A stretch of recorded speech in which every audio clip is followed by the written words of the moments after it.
Está entrando no ar a TV Pinheiro. Daqui a pouco nós vamos conversar com uma pessoa que tem uma história muito interessante ligada à música popular brasileira. Mas é daqui a pouco no programa 100% Educação.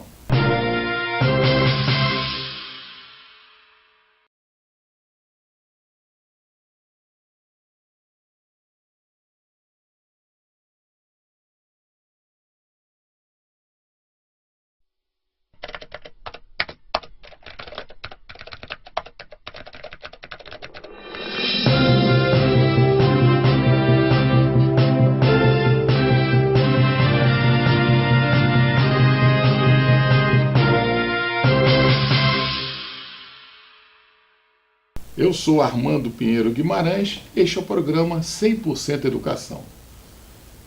Num estado que a educação é colocada assim, no último degrau das prioridades.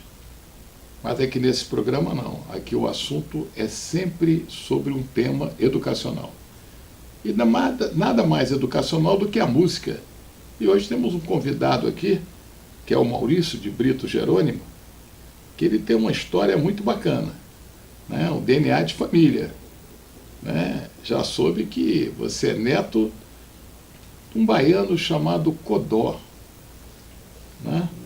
E as pessoas aqui no Brasil parece que não tem história, né?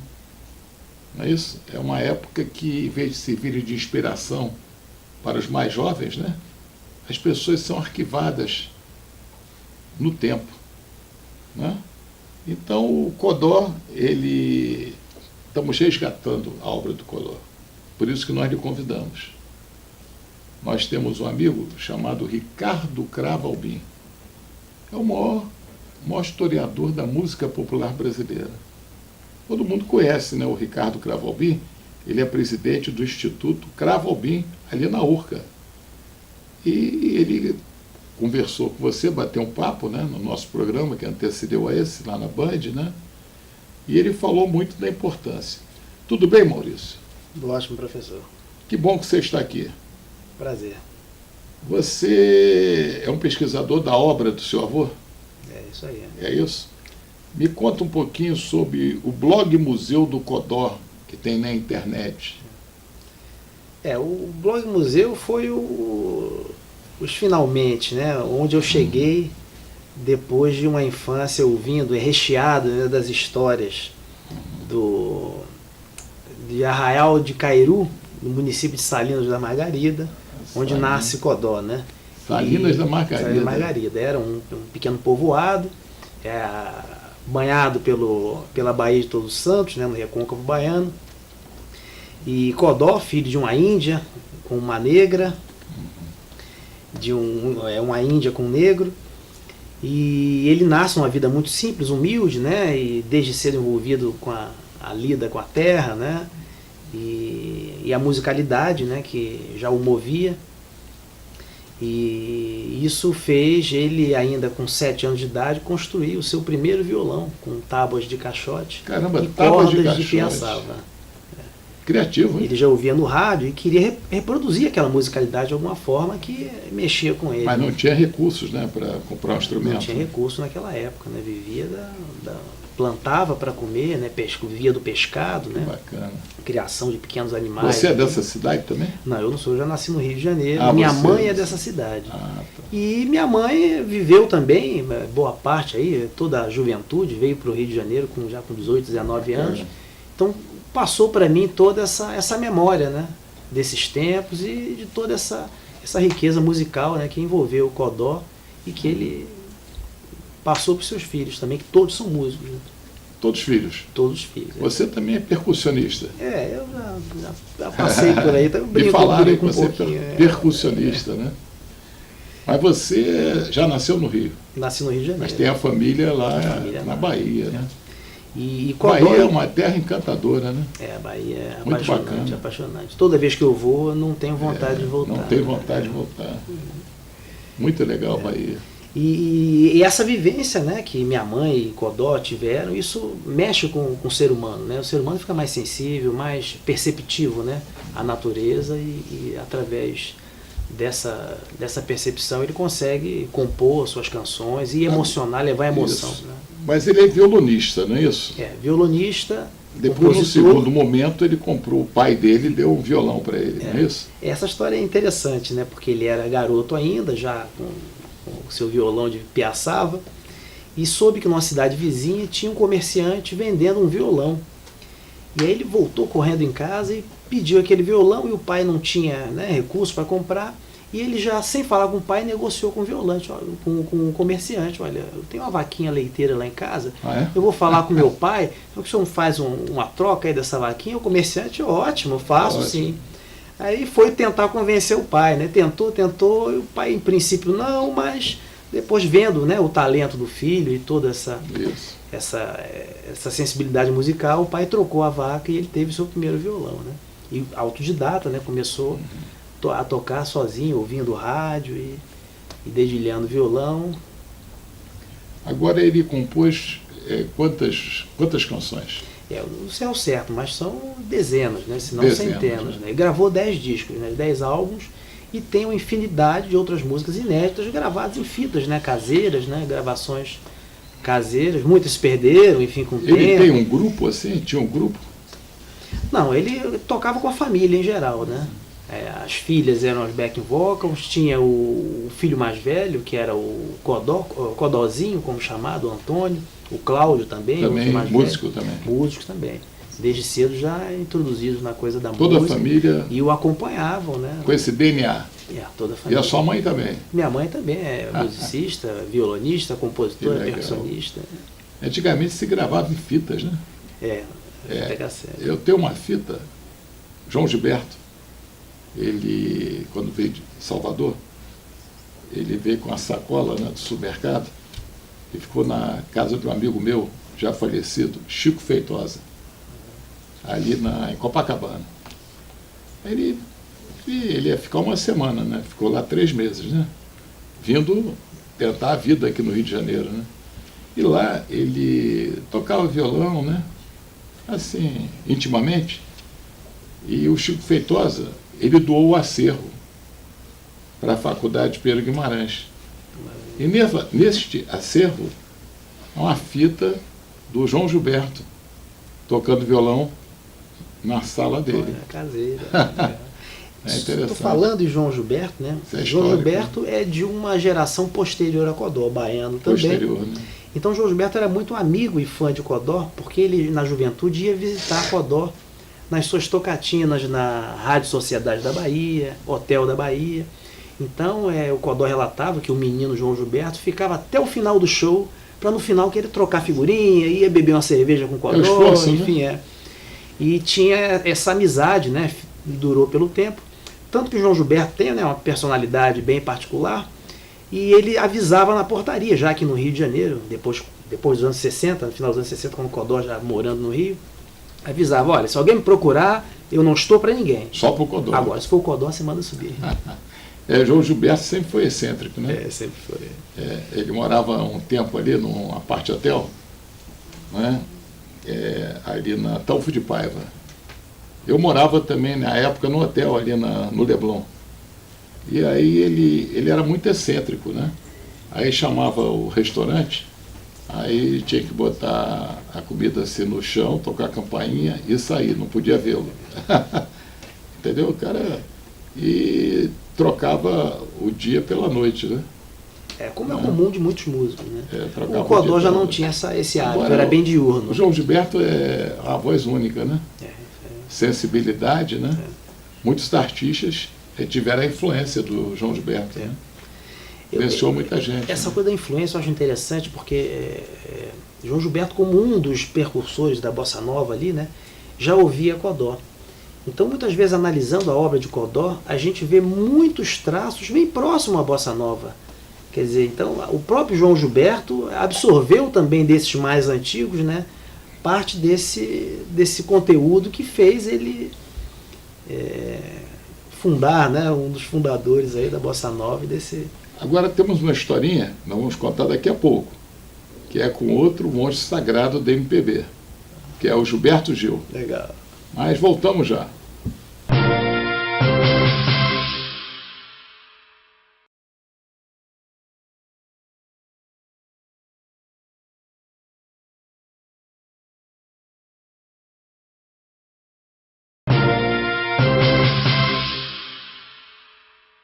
voltando a bater um papo, né, com Maurício.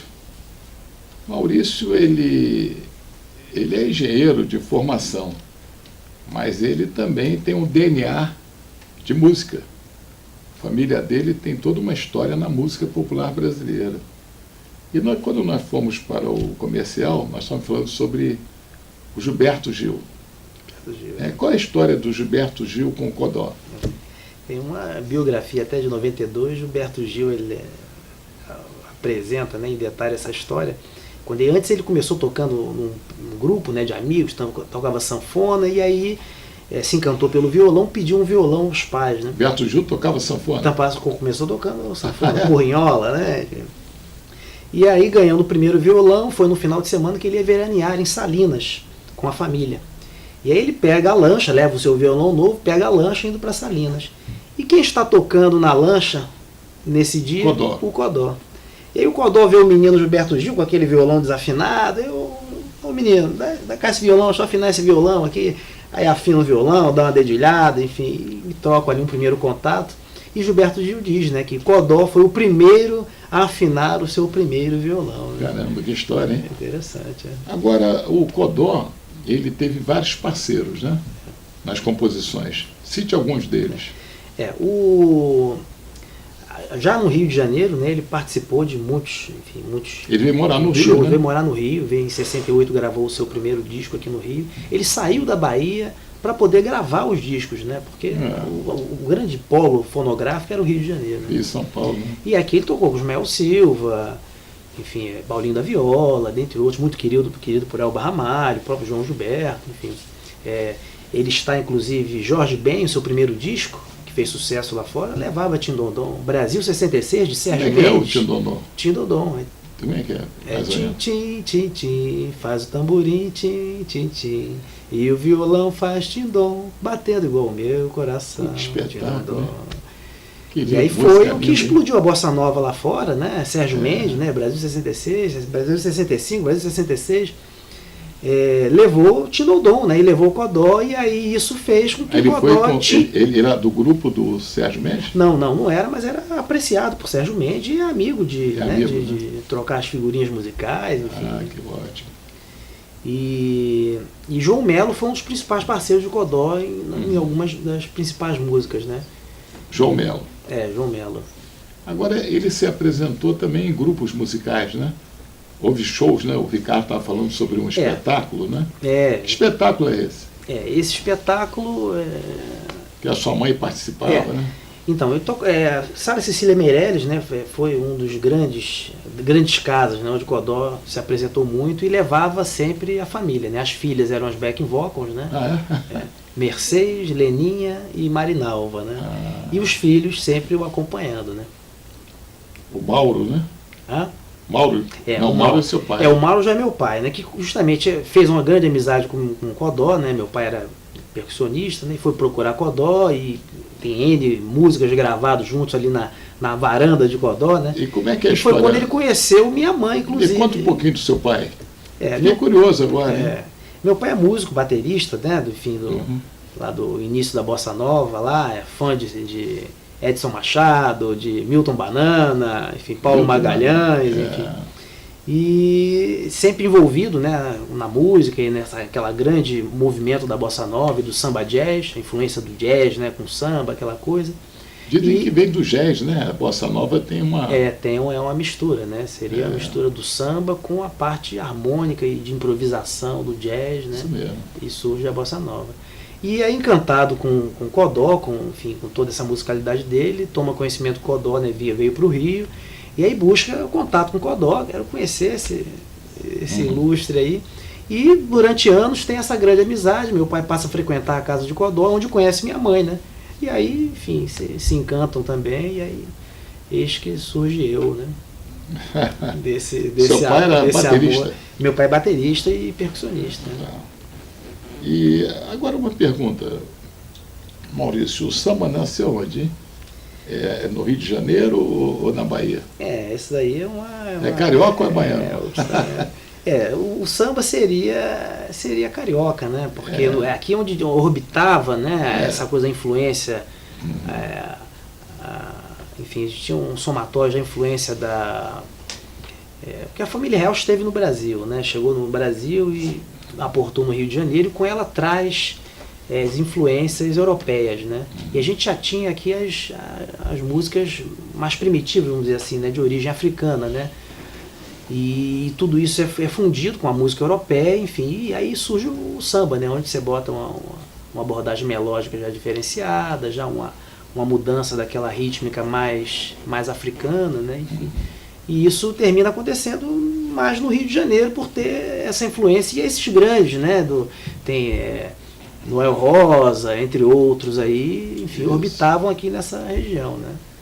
E depois teve o período da Bossa Nova, né? Muito baiano também, né? Pessoas da Bahia, né? Isso aí, A Tropicália também, são os né? irmãos, né? O carioca e o baiano, no Brasil, a Tropicália reportou também, lá, né? mas nascemos juntos. Com o Gilberto Gil, né? A Tropicália também teve uma grande influência, né? Isso aí. Então, são as vertentes, né? Quer dizer, muitos dos artistas nasceram o samba pode ser carioca, mas a maioria dos artistas, muitos dos artistas são da Bahia, né? Justamente, Sem sombra de dúvida, né? O que seria a verdadeira música brasileira para você? Eu acho que a música brasileira é aquilo que contém, né, uma rítmica natural, né, feito realmente a partir de sons que foram geridos aqui. Né? Porque tem o samba, né? Tem o samba raiz, né? Tem o samba canção nisso.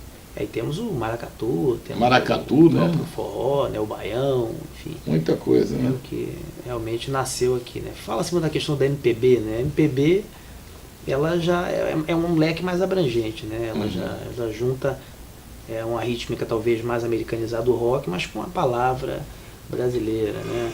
Surgiu então, tudo quanto também. À rítmica, o samba seria e a Bossa Nova surgiu também com o Johnny Alf, né? Junto com João Gilberto, né? Aí começou dali, né? Aquele batuque, aquela maneira diferente, né? De cantar, né? Aquela maneira suave, né? Que o João Gilberto tem única, né?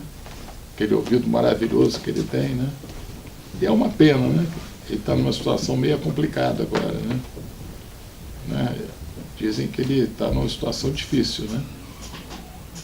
Isso, ele ganhou inclusive uma luta jurídica, né, contra uma gravadora, né, recentemente, né? Mas tem outro lado também cruel, né? Os filhos também bloquearam ele na justiça, né? E já deve estar com 80 e tantos anos, né? Já tem uma idade uns bem 85, avançada, né? Por aí, bem né? avançada, 86, né? Bem avançada. Inclusive, tentei até contato com ele, enfim, até para falar de Codó, enfim, já não consegui porque realmente já estava um pouco mais ausente, né? Do meio, das comunicações. E ele era uma pessoa, assim, totalmente diferente, né? Ele estava ouvindo a Rádio JB, aí gostou do programa, pegou um táxi, programa da madrugada, né? Aí, de repente, entrou aquele cara 2h30 da manhã no estúdio da Rádio Nacional, cara. Cara que não é em lugar nenhum, né? Aí, de repente, entra aquele maluco 2h30 da manhã, né? Estava em casa, gostei, né? E também ligava para os amigos de madrugada, né? Ele ligava assim 3 horas da manhã para bater papo, né? Como se fosse de dia, né? Achando que todo mundo tinha um relógio biológico dele, né? Essa coisa do músico, né, ter esse relógio biológico mais noturno é bem comum, né? Agora, fazendo uma análise com Codó já tinha um relógio biológico mais diurno. Acredito que por causa até do seu início de vida, que era a lida com a terra, era as coisas. E você na roça, o dia, a vida se faz no dia, né? Porque depois que cai a noite, nem luz elétrica eles tinham, né? É verdade. Então ele tinha essa... Mas a noite é inspiradora, né? Sem dúvida. Né? Porque tem o silêncio também da madrugada, né? Muitas dessas pessoas que compõem à noite, né? Parece que a inspiração chega mais fácil, né? Não tem aquele tumulto, né, da cidade, telefone tocando, pessoas procurando, né? Então a noite é mágica, né? O Codó, à noite, ele já explorava bastante a noite por causa da pescaria, né? Que muitas vezes o pescador sai de madrugada, né? E ele já levava o violão, né? Enquanto jogava a rede, estava esperando, né? A maré vazar, os peixes ali caíam, ali ele estava compondo suas músicas para a lua e para as estrelas. Outro grande, o Dorival Caymmi, da época dele também. Grande amigo de Codó também. Um grande amigo. Olha, o nosso papo dá para vários programas, né, Maurício? Né? Mas vamos deixar aqui patente, num programa de educação, que só fala sobre educação, não poderia deixar de ter essa entrevista com você, que é neto de um grande artista. Eu não digo foi, né? Eu acho que o artista é para sempre. É perene. Ele não está aqui fisicamente, né? Mas a obra dele está, né? É isso aí. Nós falamos há pouco sobre o blog Museu de Codó. Queria que você deixasse assim para os nossos telespectadores, né? Como entrar no blog Museu de Codó Legal. e saber mais sobre a vida desse grande artista. Legal. Eu não vou falar foi não, né? Que é Codó. No início dos anos 2000, eu notei que não havia quase material nenhum na internet sobre Codó, né? Então comecei a fazer um grande apanhado, visitei centros culturais, museus, amigos e familiares, parentes, né? E consegui compilar tudo isso nesse blog museu, né? Que é o clodoaldobrito.blogspot.com. Clodoaldo Brito. .blogspot.com. É isso aí. clodoaldobrito.blogspot.com.